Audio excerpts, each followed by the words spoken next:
Está começando o 4º ano do ensino fundamental.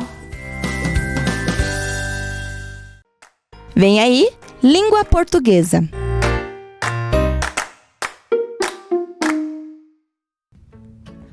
Bom dia, crianças! Estamos aqui para mais uma aula de língua portuguesa para o 4º e o 5º ano. Eu sou o professor Júnior, como vocês já conhecem, e nós temos uma tarefinha, vocês lembram?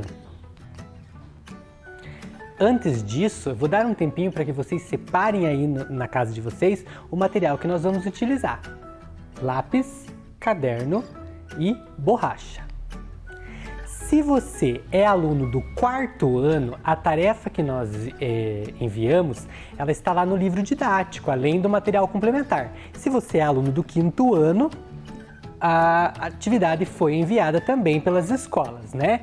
O texto que vocês deveriam ler era esse aqui, Os Músicos de Bremen, né? Que conta a história de 4 animaizinhos que vão em busca da cidade de Bremen para se tornarem músicos, né? Vocês leram lá em casa na hora de fazer a tarefa e agora nós vamos responder as questões que estão lá no material complementar, né? A questão número 1 era: releia um trecho do conto Os Músicos de Bremen e observe os sinais de pontuação que foram trabalhados na última aula. O trecho era: pare com isso, pediu o burro. Seus gritos varam a alma da gente. Por que canta assim? É o meu jeito de profetizar bom tempo, explicou o galo.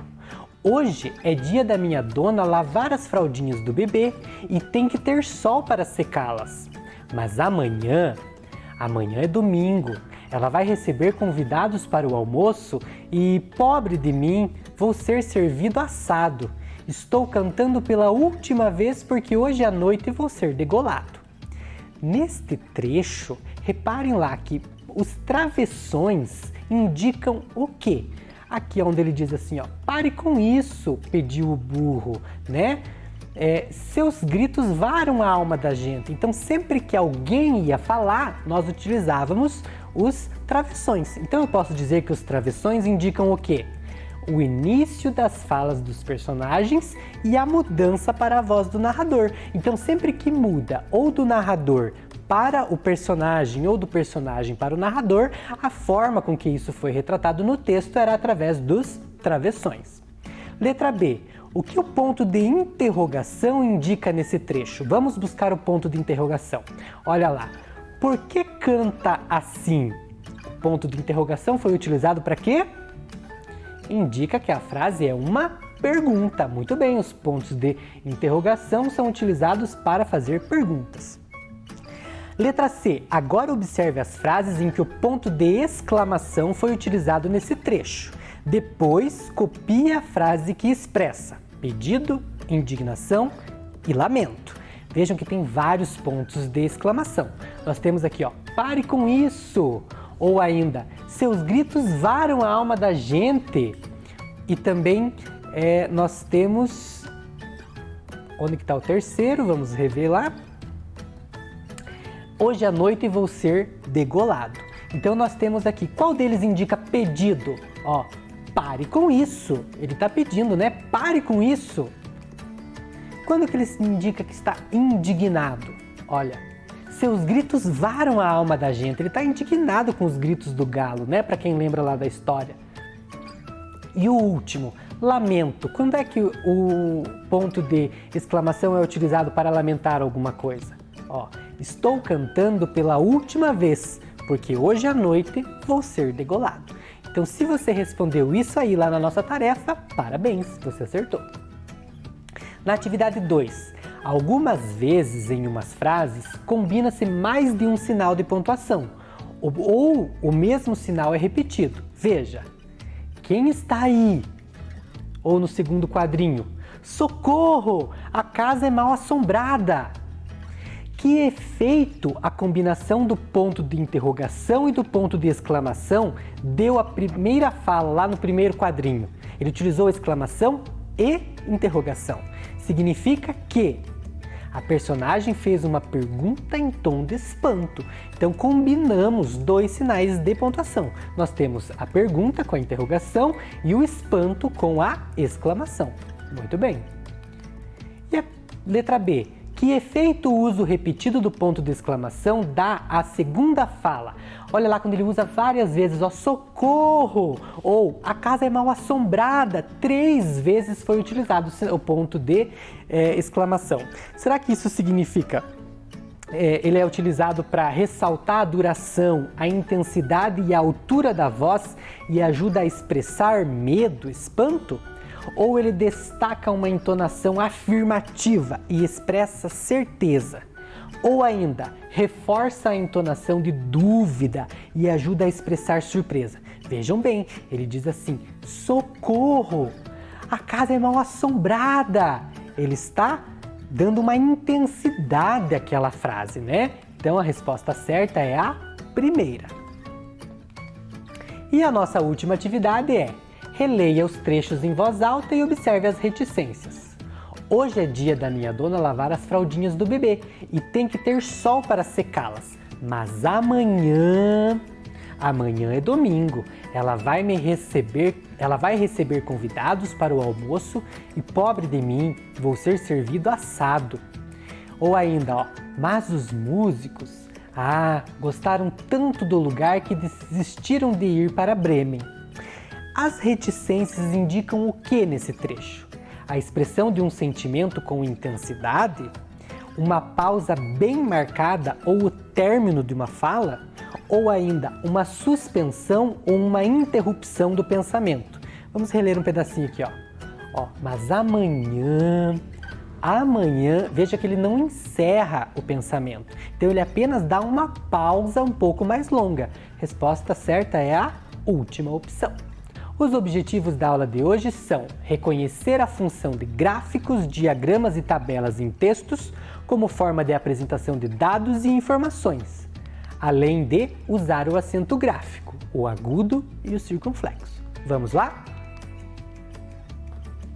Para esta aula, o professor preparou uma dinâmica. Essa dinâmica se chama Liberte uma Palavra.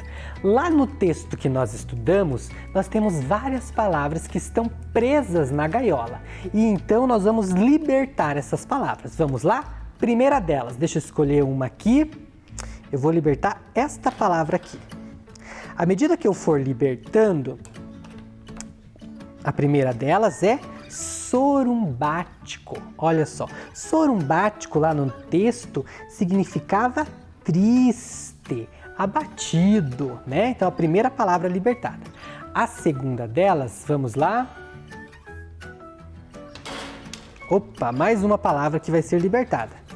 A segunda delas é a palavra músico. Olha só, bem presente lá no nosso texto.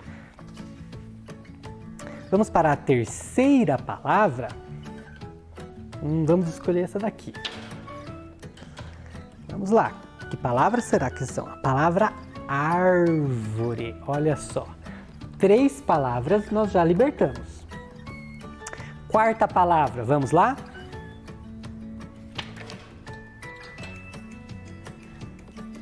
Aqui nós temos a palavra distância. Vejam só quantas palavras que estavam presentes lá no nosso texto. Quinta palavra.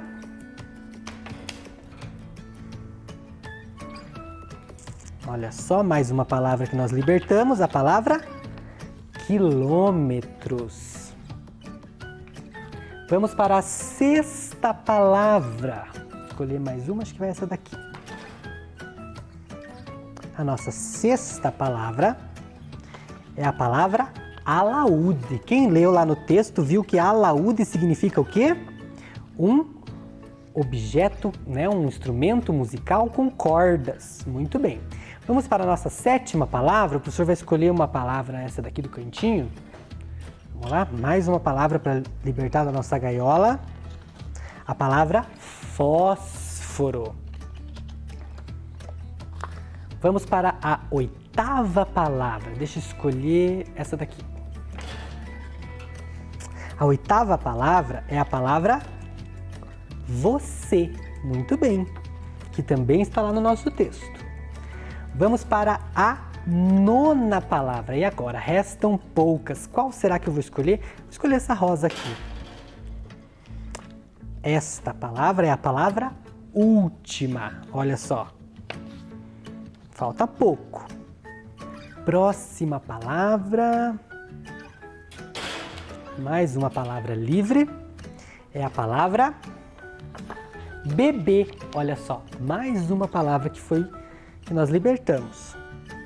E agora, qual será que eu escolho? Eu vou escolher a laranja. Que palavra será que é essa? Mês. Olha só, mais uma palavra que nós libertamos. E a última palavra que o professor vai libertar aqui, vamos ver qual que é. É a palavra pátio. Muito bem, então agora que nós já temos lá no nosso quadro todas as palavras que foram libertas do texto, nós temos a palavra sorumbático, músico, árvore, distância, todas essas que nós libertamos. Se eu for pedir para que vocês organizem estas palavras em 2 grupos, que critério você utilizaria para escolher os grupos das palavras conforme coisas em comum que elas possam ter? Como você organizaria? Pense aí, dessas 12 palavras, dividi-las em 2 grupos. E agora, como será que você dividiu? Vamos ver uma forma que o professor escolheu? Muito bem, veja só, em vermelho e em verde eu distribuí as palavras em 2 grupos, olha só. As palavras com acento agudo e as palavras com acento circunflexo. Nem todas as palavras possuem acentuação, mas você sabe por que estas palavras que nós libertamos lá da gaiola possuem essa acentuação? Algumas com o acento agudo, outras com o acento circunflexo? Existe uma regra para isso. Vamos dar uma olhada? A acentuação serve para demonstrar qual é a sílaba mais forte da palavra, ou seja, a sílaba tônica, identificar o timbre da vogal, ou seja, será que é um timbre mais aberto, né? Ou é um timbre mais fechado? E ainda para diferenciar o sentido das palavras. Vejam esse exemplo. Estas 2 palavras sem acento são extremamente iguais e significam a mesma coisa. Quando eu acentuo elas, a primeira com o acento agudo, olha só, vovó, vejam que o timbre da vogal é mais aberto, olha só, vovó, né? O acento agudo serve para dar um timbre mais aberto para as palavras. Enquanto que a palavra vovô, olha só, vovô, ele é um som mais fechado, ele é um timbre mais fechado. Então, o significado é totalmente diferente. Eu consigo identificar que com o acento agudo eu estou falando da vovó, enquanto que com o acento circunflexo eu estou falando do vovô. Diante desta explicação a respeito da acentuação das palavras, do uso do acento agudo e do acento circunflexo, eu trouxe um exercício para vocês. Então agora vocês vão escrever no caderno as seguintes palavras utilizando o acento adequado, ou o acento agudo ou o acento circunflexo. Lembrem lá. Vou dar um tempinho para vocês escreverem lá no caderno estas 8 palavrinhas. Tudo bem? Estas palavras são fáceis. Podemos começar a correção? Olha só, a primeira delas, gráfica. Na palavra gráfica, eu tenho um som na vogal, eu identifico que a sílaba mais forte é a sílaba gra. Então, gráfica, a vogal é mais aberta. Então, o sinal adequado aqui é o acento agudo. Muito bem. A próxima palavra é a palavra saudável. Olha só, saudável. Qual é a sílaba mais forte? É o da, né? Saudável. O A aqui também é um A mais aberto, né? Olha, saudável. Então, acento agudo. Muito bem. Na próxima palavra, frequência. Olha só, frequência. Qual é a sílaba mais forte? O quen, né? Vejam que aqui o som ele é mais fechado, ele é mais abafado. Então, o sinal correto é o acento correto é o circunflexo, né? Na próxima palavra, diária, né? Diária. Qual é o acento, será? O acento agudo, porque a vogal é aberta, olha só, diária. Se caso eu utilizasse aqui um acento circunflexo, eu teria um som mais fechado, um som mais nasal e a palavra ficaria diária, né? Então o correto é diária, eu uso o acento agudo. Na próxima palavra, vamos lá, importância. Qual é a sílaba mais forte dessa palavra? É a sílaba tan. Eu já consegui identificar isso ao pronunciar. Então o tan. A vogal ali, o A no caso, está mais fechada ou ela está mais aberta? É uma vogal mais fechada, por isso eu utilizo o acento circunflexo. Muito bem, importância. Se eu utilizasse neste caso aqui o acento agudo, eu teria a palavra importância, né? Ficaria muito difícil até a pronúncia. Então, correto o acento circunflexo. Na próxima palavra, filósofo. Neste caso, nós temos a sílaba ló como a mais forte, né? Filósofo. Vejam só, a sílaba, a vogal é mais aberta, né? Ó, filósofo. Então, eu tenho o acento agudo. Muito bem. Na próxima palavra, cérebro. Cérebro. Mais um caso de vogal aberta. Então, eu tenho acento agudo no E. Muito bem. E na palavra pirâmide, olha só, pirâmide. A sílaba rã, ela é uma sílaba mais fechada. Então, quando o timbre da vogal é mais fechado, eu utilizo o acento circunflexo. Muito bem, essa é a nossa resolução do exercício. Reparem nessas palavras aqui, cérebro e pirâmide. Agora que nós já vimos como utilizar a acentuação, o professor vai relembrar lá da nossa primeira aula da semana de língua portuguesa, quando nós tratamos dos textos informativos, vocês lembram? Reparem só nesse texto. Sobre o cérebro. Lembra que o professor falou que os textos existem várias formas de se apresentarem? Esse aqui é um texto. Ele fala aqui, ó, sobre que o cérebro ele processa a informação visual 60 mil vezes mais rápido do que a textual. Ou seja, quando a gente vê alguma coisa, a gente aprende muito mais rápido do que se a gente apenas ler, né? 90% das informações são visuais, 70% dos sensores receptivos estão nos olhos. Então, olha que forma bonita que o texto teve de nos mostrar, de nos trazer informações, né? 50% da atividade cerebral é ativada durante o processo visual e 40% das pessoas, né, respondem melhor a estímulos visuais. Agora, reparem, um texto escrito. Vamos ler esse texto e ver o que ele diz? Olha só, marketing visual. Qual a importância das imagens? Ó, mais uma vez aqui os sinais de acentuação aparecendo. Uma imagem vale mais que 1000 palavras. Essa frase é atribuída ao filósofo chinês Confúcio e hoje em dia temos muitos estudos que comprovam essa afirmação. 90% das informações transmitidas ao cérebro são visuais. E as imagens são processadas 60 mil vezes mais rápido no cérebro que os textos. 40% das pessoas respondem melhor à informação visual do que a um texto simples. Quantas vezes nós clicamos em um link simplesmente por causa da foto usada para ilustrar? Os seres humanos são naturalmente atraídos para o conteúdo visual. Quer se trate de uma imagem ou de um vídeo, as pessoas preferem consumir informações em formato visual, pois é mais atraente, e isso leva ao aumento do engajamento e melhor performance de um post. O nosso cérebro processa as imagens simultaneamente, e os textos são processados em sequência, por isso é muito mais rápido absorver as informações visuais.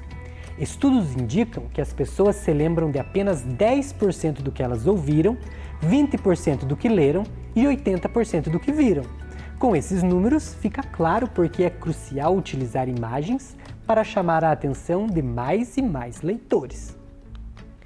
Repare, 2 textos apresentados de maneira diferentes, mas ambos os textos tratam do mesmo assunto e eles falam de uma coisa que é verdade. Olha, qual deles chama mais atenção? Aquele que é visual. Vejam que os textos informativos, eles têm várias maneiras de se apresentar. Pode ser escrito, pode ser com um infográfico, por exemplo. E um último exemplo aqui, antes de nós finalizarmos, é um texto sobre a pirâmide alimentar. A pirâmide alimentar é um instrumento sobre a forma gráfica que visa orientar as pessoas para uma dieta mais saudável. É um guia alimentar geral que demonstra como deve ser a alimentação diária para uma população saudável, acima de 2 anos de idade. Os alimentos são divididos em grupos de acordo com o tipo de nutriente que possuem em maior quantidade. Na base da pirâmide, encontram-se os alimentos que devem estar presentes na alimentação em maior quantidade. Assim, à medida em que for subindo os níveis da pirâmide, a frequência ou quantidade dos alimentos devem ser restringidos nas refeições. De acordo com a Organização Mundial da Saúde, a OMS, os alimentos do primeiro nível da pirâmide, como os cereais, pães, tubérculos e raízes, que formam a base da pirâmide, devem estar presentes em aproximadamente 5 porções para crianças em idade escolar e pré-escolar, quanto que para adolescentes e adultos esse número varia entre 5 e 9 porções diárias. Já as frutas, verduras e legumes que se encontram no segundo nível da pirâmide devem estar presentes em pelo menos 3 porções diárias para crianças e entre 4 e 5 porções para adolescentes e adultos. Ocupando o terceiro nível da pirâmide, encontramos alimentos como leites, queijos e iogurtes, que tanto para crianças quanto para adultos são recomendadas pelo menos 3 porções diárias. Ainda no mesmo nível da pirâmide, carnes e ovos recomenda-se em média 2 porções para crianças e entre 1 e 2 porções para jovens e adultos. Os feijões também fazem parte do terceiro nível da pirâmide e uma única porção diária é suficiente tanto para crianças quanto para adultos. No topo da pirâmide encontram-se alimentos como óleos, gorduras, açúcar e doces, que devem ser consumidos em menor quantidade, sendo uma porção diária o suficiente para crianças em idade pré-escolar e escolar, podendo chegar a 2 porções para adolescentes e adultos. Veja, um texto puramente informativo. Da mesma maneira, a imagem da pirâmide nos traz todas essas informações. É mais fácil guardar as informações vendo que a base, que é maior, significa que nós devemos consumir em maior quantidade, e à medida que vai subindo, olha só, as porções começam a ficar menores. Então é um texto extremamente visual que nos mostra a mesma coisa. Então olha só, nós também temos uma tabela, né? E essa é a tarefa da aula de hoje. Preencher a tabela de acordo com os 2 textos que nós trabalhamos. Veja só, o nível da pirâmide lá no texto e a quantidade utilizada. Vamos preencher? Ó, o nível da pirâmide. De acordo com a Organização Mundial, os alimentos do primeiro nível, então olha só, são utilizados, devem ser consumidos 5 porções para crianças, né? Ou 5 a 9 para adultos. Tudo isso está lá no texto. A mesma coisa acontece com os outros níveis. Olha, segundo nível, verduras, legumes e frutas, né? 3 porções para crianças, 3 porções de frutas. Adolescentes e adultos, 4 a 5, né? Terceiro nível da pirâmide, onde estão leites, queijos, iogurtes, carnes, ovos, feijões, né? Nós temos qual a porção para as crianças? 3. Para adultos, 3. Carnes e ovos, 2 porções para crianças. Adolescentes e adultos, 1 a 2. Feijões, 1 porção para crianças e para adultos, 1 porção. Óleos, gorduras, açúcar e doces que estão lá no topo da tabela, então são o 4º nível e deve ser 1 porção para crianças, podendo chegar 1 a 2 para adolescentes e adultos. Vejam só, gente, como é fácil. Um texto que também se apresentou em forma de desenho da pirâmide também pode ser preenchido em forma de uma tabela. Então, esta semana, nós aprendemos que os textos podem se apresentar de diversas maneiras, né? Os textos informativos são tabelas, gráficos, verbetes, notícias, infográficos, né? Eu espero que vocês tenham gostado de trabalhar com esses diversos tipos de texto. Lembre-se sempre, realize as atividades que você recebe da sua escola e nos envie fotos, ok? Bom fim de semana para vocês! Antes de nós finalizarmos a nossa aula, o professor trouxe mais uma história do Leia Pra Mim. Vamos lá? A velhinha que dava nome às coisas. Essa é uma história da Cynthia Highland, ilustrada por Catherine Brown. Era uma vez uma velhinha que adorava dar nome às coisas. Ela apelidou seu velho carro de Beto. A velha poltrona onde descansava apelidou de Frida. Chamava a velha cama onde dormia de Belinha. E a sua velha casa deu o nome de Glória. Toda manhã ela se levantava de Belinha, tomava uma xícara de café sentada em Frida, trancava Glória e dirigia Beto até o correio. Ela sonhava em receber uma carta de alguém, mas tudo o que recebia eram contas. A velhinha nunca recebia nenhuma carta porque todos os seus amigos já haviam morrido. Isso a preocupava. Ela não gostava da ideia de estar só, sem nenhum amigo, sem ninguém a quem ela pudesse chamar pelo nome. Então, ela começou a dar nome às coisas, mas só dava nome às coisas que sabia que durariam mais do que ela. Seu carro, Beto, era mais forte e ágil do que qualquer outro. Sua poltrona, Frida, continuava perfeita e nunca ouvira nenhum ranger ou estalido de sua velha cama, Belinha. E sua casa, Glória, estava de pé há mais de 100 anos e não parecia ter mais do que 20. A velhinha sabia que não sobreviveria a nenhuma dessas coisas e essa ideia a deixava tranquila. Um dia, quando ela estava lavando a lama de Beto, dizendo-lhe que Glória não gostaria de ser vista com um carro sujo à sua frente, um cachorrinho marrom apareceu no portão do jardim. A velhinha, que não dera nome ao portão porque as dobradiças haviam enferrujado e ela sabia que o portão não duraria muito mais tempo. O cachorrinho abanou o rabo, parecia estar com fome. De pé, ao lado de Beto, a velhinha ficou olhando para o cachorrinho demoradamente. Ela murmurou. Então, ela foi até Glória, pegou um pedaço de presunto na geladeira e saiu novamente. Ela deu o presunto para o cachorrinho esfomeado e mandou que ele fosse para casa. Ela lhe disse que Beto sempre fazia os cachorrinhos passarem mal, que Frida nunca permitia que cachorros sentassem nela e que Belinha não comportava um adulto e um cachorrinho.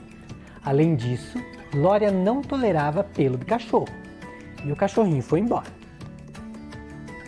Mas no dia seguinte, lá estava ele de novo. A velhinha estava sentada em Frida, lendo um livro sobre sempre-vivas, quando viu o cachorrinho pela janela. "Vá para casa!" ela gritou. O cachorrinho abanou o rabo quando a viu. "Vá para casa!" ela gritou mais uma vez. Mas o cachorrinho continuou abanando o rabo. A velhinha notou que ele ainda parecia ter fome, então ela foi até a geladeira. Ela lhe deu um pedaço de queijo e 2 biscoitos e o mandou embora novamente. E ele foi. Naquela noite, enquanto afofava o travesseiro de Belinha, ela pensou no cachorrinho. "Ele é tão bonitinho", pensava ela. "É muito bonitinho mesmo", continuou pensando. Mas ele não podia ficar. Se ficasse, ela teria de dar um nome ao cachorrinho, e ele nunca duraria tanto quanto Glória, Frida, Beto ou Belinha. Talvez ela durasse mais do que ele e não queria arriscar. Ela não queria viver mais do que qualquer outro amigo. Era melhor continuar mandando-o embora.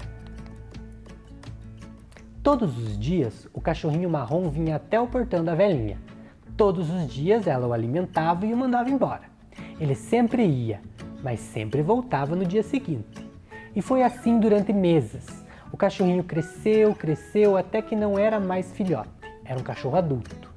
E continuava sendo um cachorro sem nome. Durante os meses que se passaram, a velhinha havia comprado uma cômoda, que apelidara de Berta, um carrinho de mão, que apelidara de Fred, e um porco de cimento para seu jardim, que apelidara de Caco. Mas o cachorro que ela alimentava fielmente todos os dias no portão ainda não tinha nome. Como não tinha nome, a velhinha não se preocupava em sobreviver a ele, e por isso se achava muito esperta. Um dia, o cachorro marrom não apareceu na casa da velhinha. Sentada em Frida, ela ficou de olho no portão o dia inteiro, mas o cachorro não veio. A velhinha ficou triste. No dia seguinte, novamente, o cachorro não apareceu. A velhinha dirigiu Beto pela cidade procurando o cachorro, mas não o encontrou. Ela ficou mais triste ainda. No dia seguinte ao dia seguinte, quando o cachorro ainda não havia aparecido, a velhinha entendeu que tinha de fazer alguma coisa.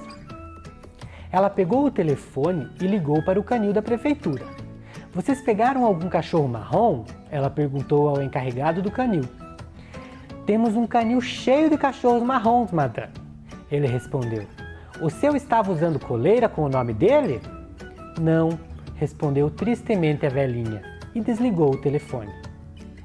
A velhinha sentou-se e ficou pensando no cachorro marrom que não tinha coleira com o nome. Onde quer que estivesse, ninguém saberia que ele tinha de vir todos os dias até seu portão para que ela lhe desse de comer e o mandasse embora depois. Que as coisas tinham de ser sempre dessa forma.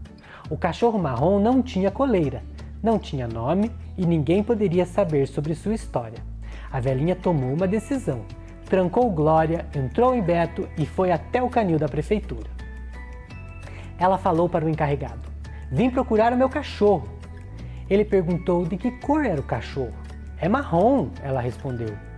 Ele perguntou quantos anos tinha o cachorro. "Cerca de 1 ano", ela disse. Então ele perguntou qual era o nome do cachorro. A velhinha pensou um pouco, lembrou-se dos nomes de todos os amigos queridos aos quais ela havia sobrevivido. Viu seus rostos sorridentes, lembrou-se de seus nomes e pensou em como tivera a sorte de ter conhecido esses amigos. "Sou uma velha sortuda", ela pensou. "O nome do meu cachorro é Sortudo", ela disse ao encarregado do canil. O encarregado do canil a levou até um grande quintal cheio de cachorros brancos, cachorros pretos e cachorros marrons.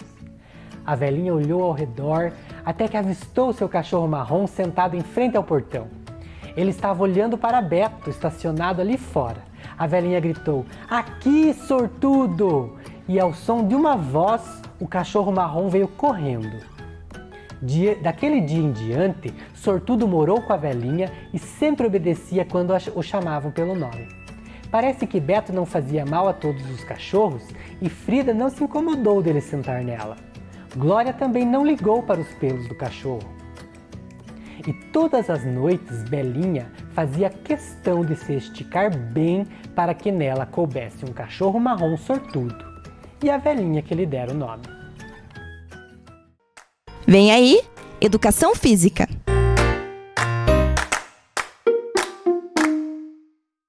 Olá, galerinha! Tudo bem com vocês?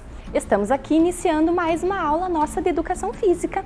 Eu sou a professora Josiele, da Escola Cláudio Mascarenhas, e hoje eu, junto com as professoras Franciele, Mayra e também a prof. Letícia, vamos trabalhar uma aula diferente com vocês. O tema da nossa aula de hoje são os esportes de rede e parede. Lembrem que nós já tivemos algumas aulas sobre esses esportes aqui no programa Vem Aprender. E hoje nós vamos trabalhar um outro esporte. O objetivo da nossa aula hoje é conhecer as regras, o histórico e também vivenciar esse esporte, certo? Então a nossa aula de hoje é sobre o esporte badminton.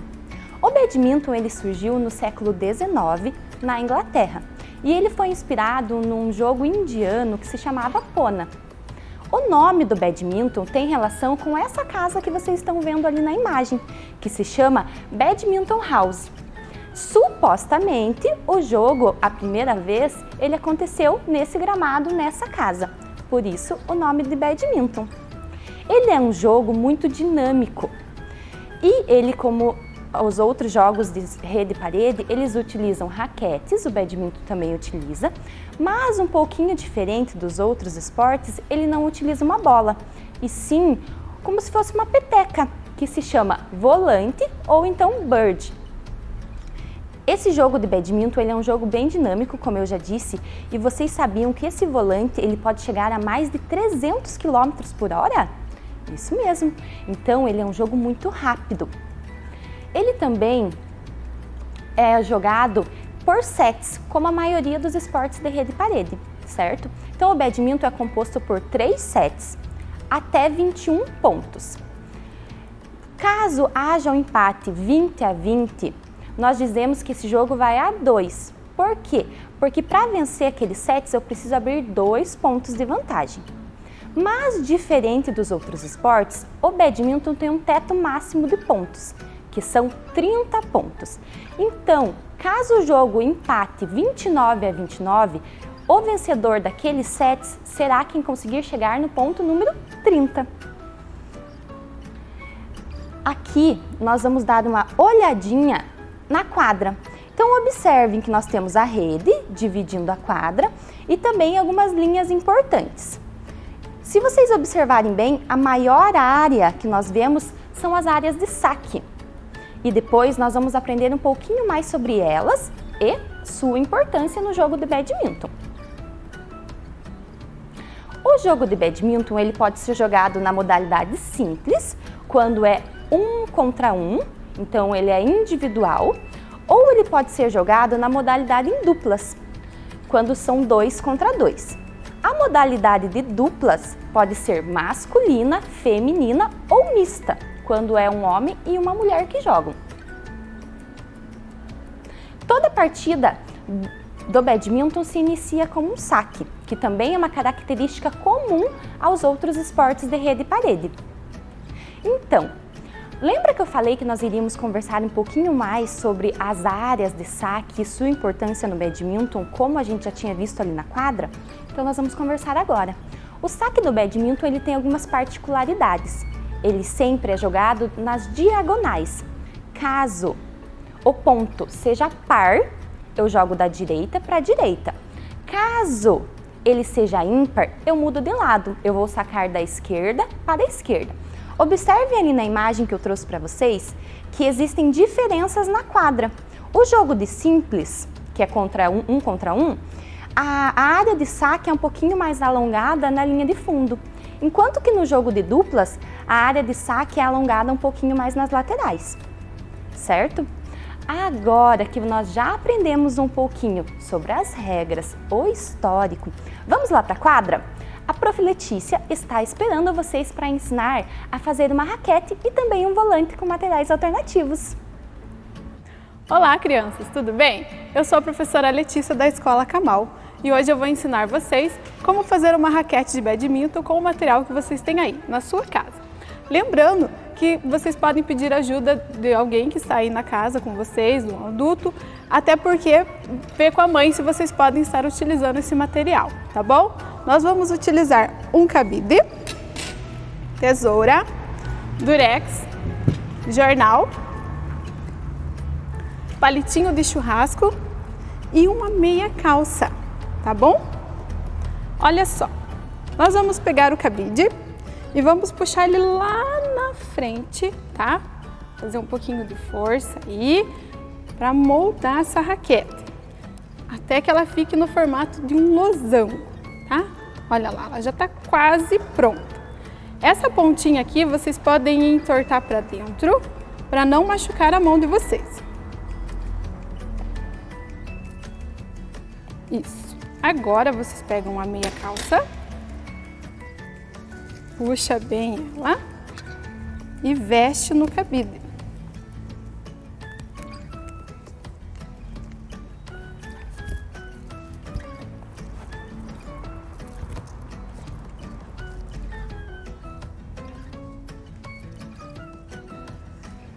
Pega um barbantinho, faz um nozinho para ela não soltar, tá bom? Dá um nozinho na ponta.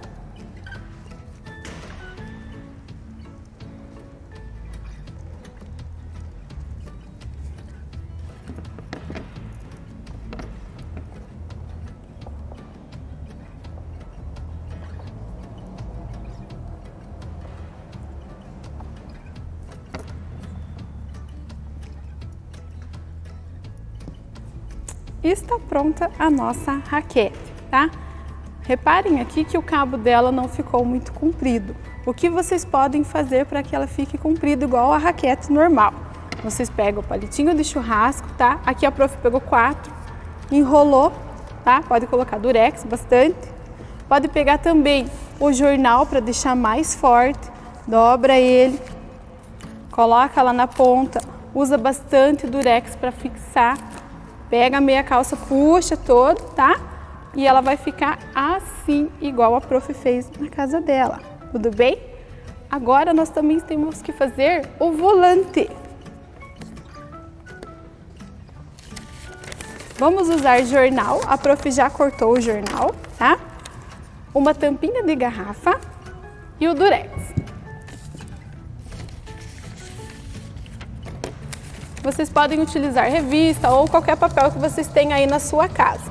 Vocês vão colocar a tampinha lá no meio, vai embrulhar como se fosse um presentinho e passar bastante durex em volta.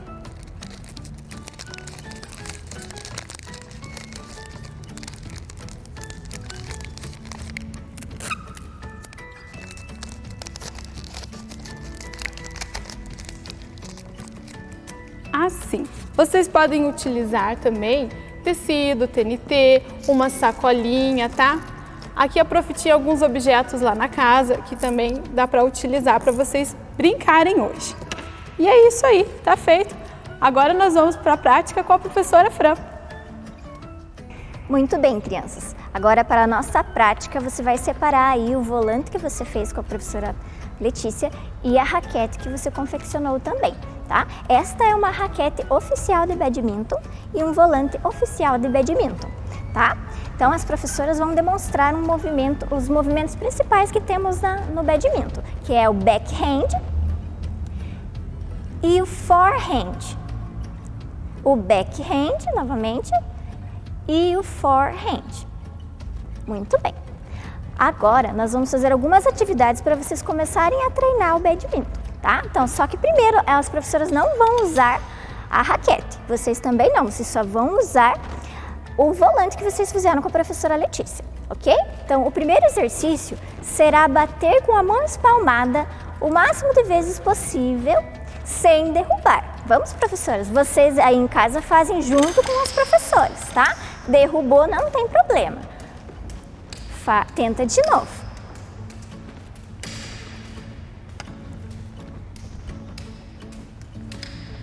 Muito bem. Agora as professoras irão fazer em duplas. Um pouquinho mais difícil, né, professoras? Vamos tentar?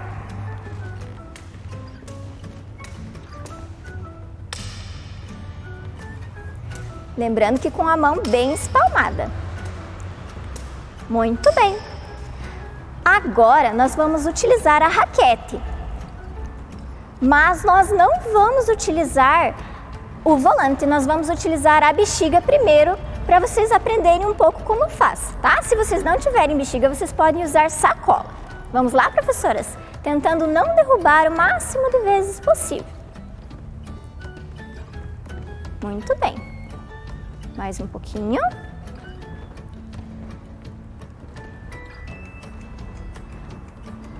Aí, agora as professoras irão fazer em duplas.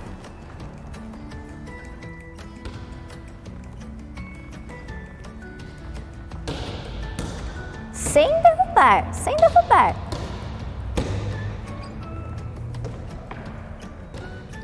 Joia, muito bem. Agora tá muito fácil, né? Então agora nós iremos fazer com o volante. Elas irão fazer com o volante. Primeiro individualmente. Vamos tentar, professoras? Você aí em casa também tenta. Tenta não derrubar.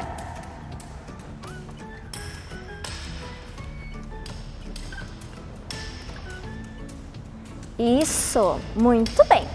Agora em duplas. Se você não tiver alguém para fazer com você, você continua fazendo individualmente.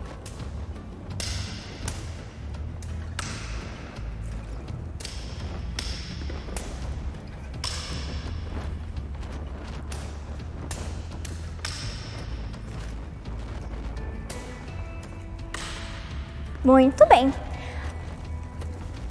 Joia. Agora, vocês lembram que o início do jogo do badminton inicia-se com um saque, esse fundamento muito importante. Então, as professoras vão demonstrar como que é realizado esse saque, ok? Então, você vai segurar o volante pela pontinha. E com a raquete, você vai inclinar a raquete e vai rebater. Isso, vamos tentar juntos, crianças? Vamos lá, profs? Isso, muito bem, mais uma vez. Lembrando de segurar pela pontinha e inclinar a raquete. Joia, muito bem. Agora, as professoras irão fazer uma brincadeira para treinar um pouquinho o saque. Você aí de casa vai precisar de um balde ou uma caixa ou alguma tigela que você possa usar, tá? Então, vai funcionar da seguinte forma. As professoras vão realizar o saque e vão tentar acertar dentro do balde. Quem acertar primeiro vai ganhar. Vamos ver quem que vai conseguir acertar. Vamos lá, profs? Quase, prof. Josi. Vamos ver qual escola que vai ganhar, Aldo Bonde ou Cláudia Mascarenhas. Ah, mas foi fácil demais. Muito bem, a professora Josi ganhou. Agora, as professoras irão demonstrar um jogo de badminton. Vamos lá? Muito bem. Vamos demonstrar agora um jogo de badminton. Aqui as professoras irão utilizar a rede de vôlei, tá? Mas vocês em casa podem utilizar cadeiras, ou calçados ou fita adesiva para delimitar, dividir a quadra, ok? Então, antes de nós começarmos, vamos relembrar algumas regras, tá? Então, todo início de jogo, quem vai sacar, obrigatoriamente tem que sacar do lado direito, tá? E a cada ponto feito, quem saca é o jogador que realizou o ponto, ok? Lembrando também que, se o placar estiver ímpar, o jogador deverá sacar do lado esquerdo. E se o placar estiver par, ele deverá sacar do lado direito, ok? Então, as professoras vão iniciar o jogo. A professora Mayra agora vai sacar, lembrando que todo saque tem que ser na diagonal. Muito bem. 1 ponto para a professora Josi. Agora estamos com 2-1. Então, a Josi vai sacar do lado esquerdo. Mais 1 ponto para a professora Josi. 2-2. Vamos ver quem que vai ganhar essa competição. 3-1 para a professora Mayra. Lembrando que 3 é ímpar, então a professora Mayra vai sacar do lado esquerdo. Vamos lá, profs. 1 ponto, mais 1 ponto para a professora Josi. Empatado, 3-3. Do lado esquerdo, prof. Isso, muito bem. 4 pontos para a professora Josi. 4 é par, então ela vai sacar do lado direito. Mais 1 ponto para a professora Josi. 5 pontos. Tá quase, prof. 5-4. Mais 1 ponto para a professora Mayra. 5-5, empatado de novo. Vamos ver quem que vai ganhar. 6 pontos para a professora Josi. Isso? Muito bem.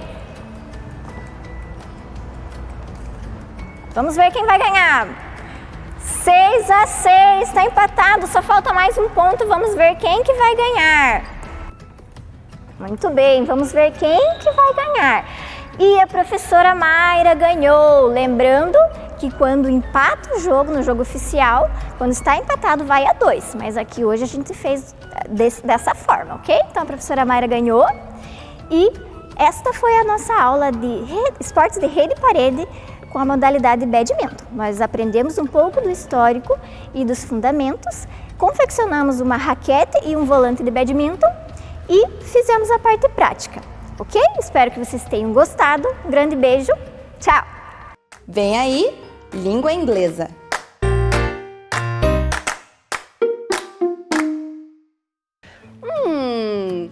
Olha ali, será que tá filmando esse negócio? São as crianças que estão ali. Meu Deus, quanta criança linda! Olá, crianças! Eu sou a Emília e eu vim diretamente do sítio do Pica-Pau Amarelo. Vocês sabem quem criou o sítio? Olhem lá, foi Monteiro Lobato.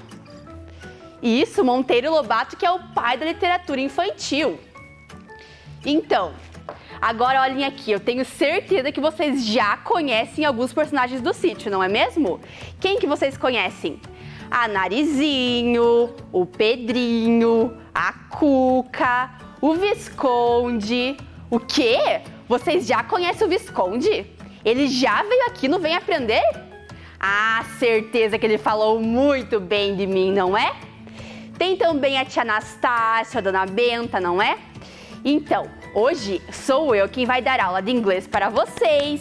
E eu trouxe aqui uma encomenda, um presente que a dona Benta mandou para vocês, olhem. São as frutas lá do pomar do sítio. Olhem quantas frutas que nós temos. Laranja, maçã, banana. Vocês sabem o nome dessas frutas em inglês? Eu também não me lembro, mas vamos descobrir. Olha o que eu achei aqui.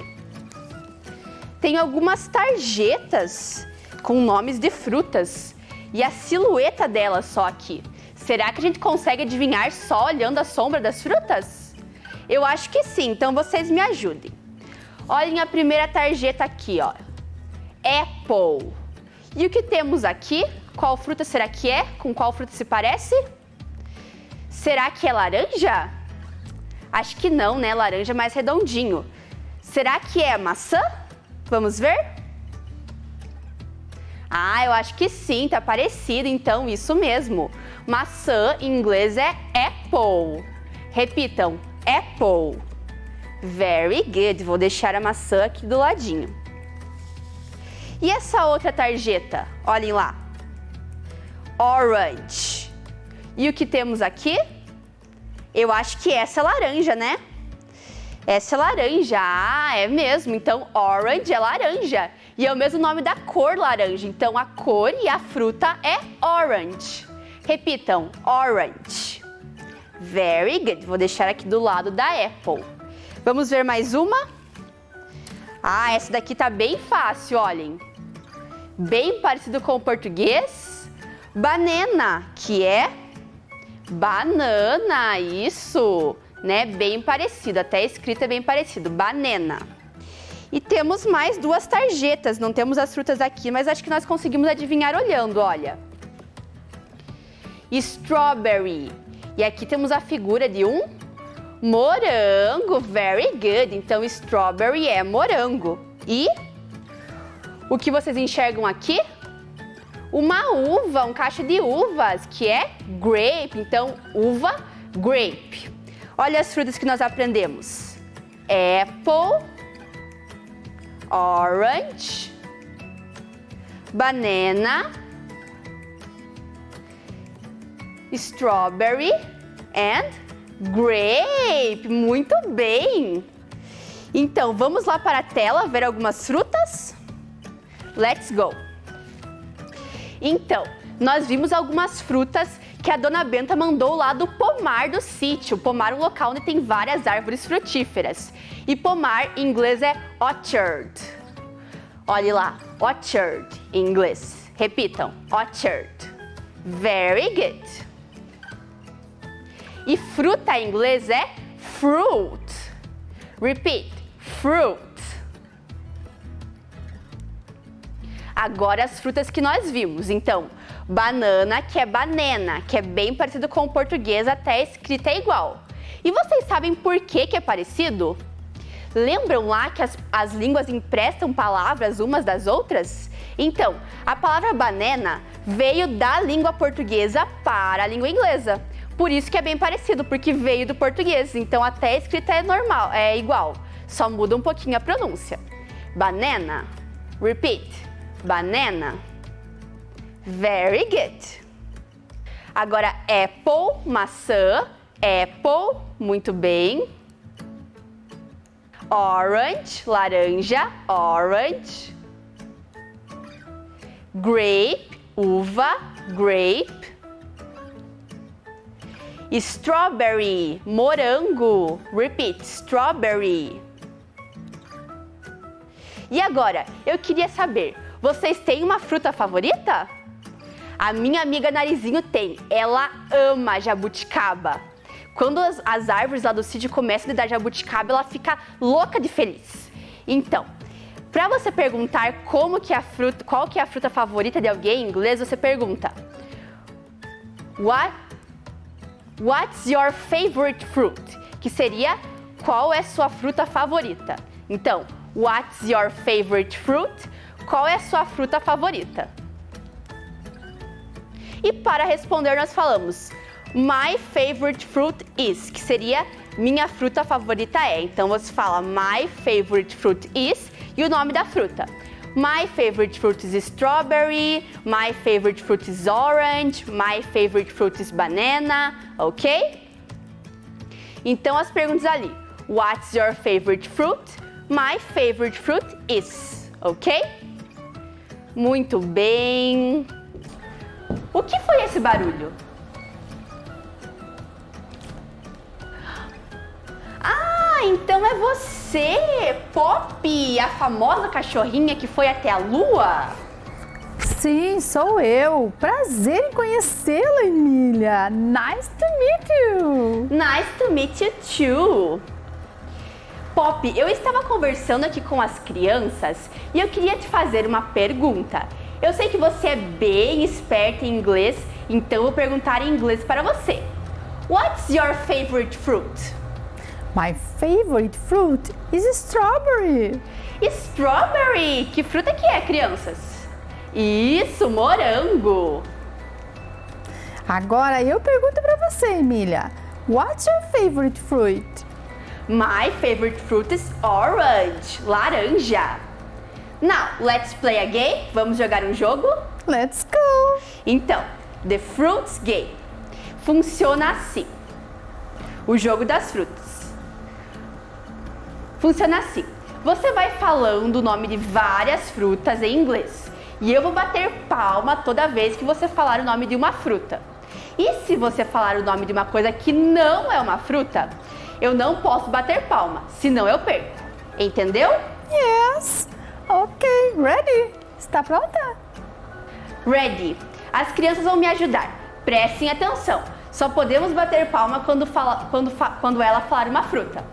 Ok? Ok. Banana, orange, teddy bear, apple. Ops! Teddy bear não é uma fruta, é um toy. Tem que prestar atenção, Emília. Vamos de novo. Apple, strawberry, grape, summer. Ah, agora eu acertei. Summer não é fruit, é season, uma estação. E vocês, crianças, acertaram todas? Vocês podem jogar o Fruits Game, o jogo das frutas, em casa, na escola, podem ensinar para os seus amigos e também podem perguntar qual é a fruta favorita deles em inglês. Como é a mesma pergunta, Pop? What's your favorite fruit? Very good. Emília, o que você acha da gente jogar mais um jogo? Eu acho que seria ótimo. Vamos jogar um jogo ali na tela. Olhem lá. Então, nós temos o nome de uma fruta e 3 figuras de frutas ali embaixo. Temos que escolher a fruta correspondente ao nome. Ok, let's go. Vamos começar. Então, o primeiro é grape. Eu sei. Grape é laranja. Laranja, tem certeza? Vocês concordam com ela, crianças? Concordo, crianças? As crianças estão falando que uva é grape. Vamos ver quem acertou? Olhem lá. Muito bem! Grape é uva. E como que é laranja? Orange, muito bem. Next. Olhem, essa tá bem fácil. Banana.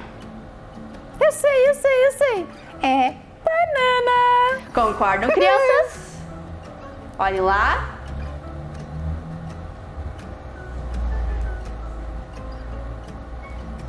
Muito bem, é banana. Very good. Agora o próximo, strawberry. Ah, Ajudem, crianças. Strawberry é morango. Vamos ver. Very good. Strawberry é morango. Yes, yes, yes. Thank you, Poppy. Thank you. Bye, bye, Emília. Bye, bye, Bye, children. bye. Agora olhem lá. Vamos ver um pouco de schoolwork. Vamos ver as fotos que as crianças mandaram. Olhem lá. Esse é o Lorenzo, do 2º ano, da escola Raul Pinheiro Machado, assistindo Vem Aprender. O Rafael, do 4º ano, também da Raul Pinheiro Machado, que fez o desenho dele mesmo, que era atividade do livro Lara's Black Dolls. O Davi, do 2º ano, da escola Ernesto Guimarães Vilela, assistindo ao Vem Aprender. E a Maria Júlia, do 2º ano, da escola Aldo Bonde, que fez as bonecas da Biomiss, que também era do livro da Lara.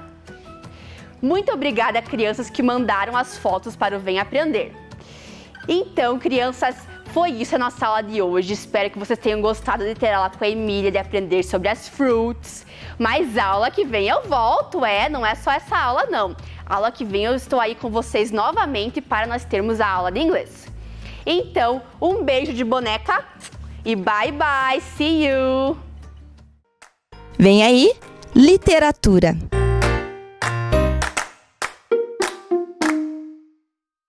Olá, crianças! Tudo bem? E aí, vamos para mais uma história? Essa história se chama A Ilha dos Sentimentos. Era uma vez uma ilha onde moravam todos os sentimentos. Morava a alegria, a tristeza. Moravam todos juntos. Morava o amor. Morava também a vaidade. Moravam vários sentimentos nessa ilha. Eis que um dia aconteceu uma enchente muito grande e a ilha ia afundar. Todos os sentimentos pegaram seus barcos e saíram correndo. Mas o amor? O amor não. O amor queria sentir o amor com a ilha. Mais um último momento. Ele queria ficar com a ilha até que ela afundasse. E foi aí que o amor ficou próximo da ilha, sentindo todo o carinho. Só que a ilha foi afundando, e foi afundando, e foi afundando. Eis que o amor ficou desesperado e começou a pedir ajuda para todo mundo. Ajuda! Alguém pode ajudar o amor? Eis que, de repente, um barquinho apontou lá em alto mar. O amor se encheu de esperança.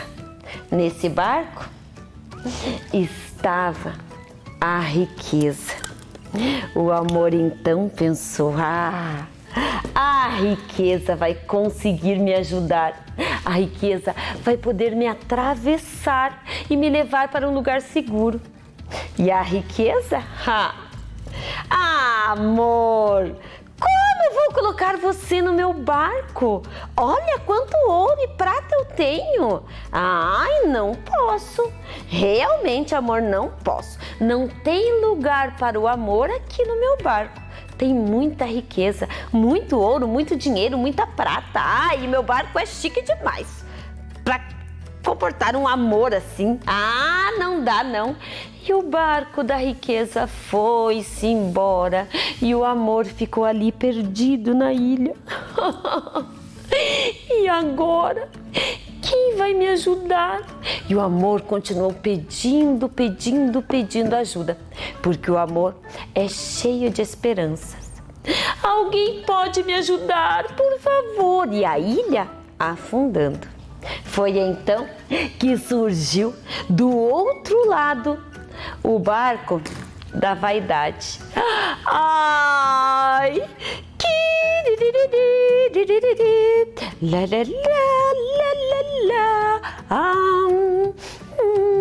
E o barco da vaidade estava muito vaidoso. Estava perfeito, todo alinhado, limpinho, pintado. O amor então disse: Vaidade, Vaidade, por favor, me ajude, Vaidade. A ilha está afundando e o amor vai morrer. Mas a Vaidade olhou para o amor e disse: Amor, eu tenho muita vaidade, amor. Não tem lugar para o amor aqui no meu barco. E seguiu com o seu barco para o outro lado, para a terra firme. E o amor afundando cada vez mais. O amor então continuou com esperança, porque o amor é cheio de esperança. Eis que de repente surgiu o barco da raiva. Raiva, raiva, por favor, me ajude! Ai, a raiva estava cheia de raiva. Ah, amor, por favor, vai. Da onde que um barco cheio de raiva vai conseguir colocar o amor dentro? Ah, por favor, e a raiva e o seu barco foram-se embora. O amor já estava quase se afogando. E agora, o que eu vou fazer? Eis que de repente, do outro lado, surge o barco da alegria. Uhul! Tocava uma música muito alta e a alegria pulava de um lado para o outro. Uhul! Foi aí que a alegria passou e nem ouviu o clamor do amor. Ai, ela estava feliz demais para olhar para o amor. Uhul! E o amor então, vendo a ilha se afogar, já não tinha mais tempo para nada. A ilha estava quase no fim. Foi então que ele ouviu uma voz. Vem, amor, vem, eu vou te ajudar. Segurou o amor e colocou ele dentro do barco. E seguiram até a terra firme. Só que o amor estava muito cansado e acabou adormecendo. Já em terra firme, o amor acordou. E aquele barco seguiu.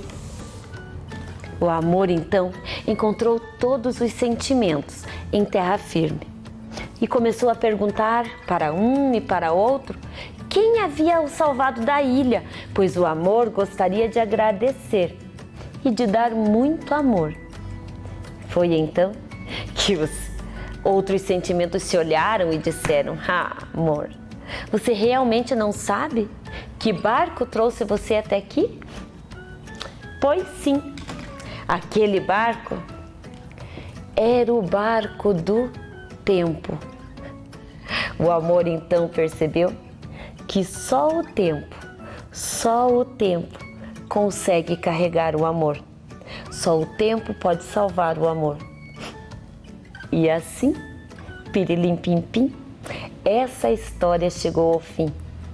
O amor seguiu feliz da vida e continuou a ser amor. E o tempo? O tempo sempre consertando tudo, o tempo sempre levando tudo para o seu devido lugar. É só o amor que conhece o que é verdade. Quem gostou dessa história, levanta uma mão, levanta a outra, junta as duas. Aplausos para o amor e até a próxima!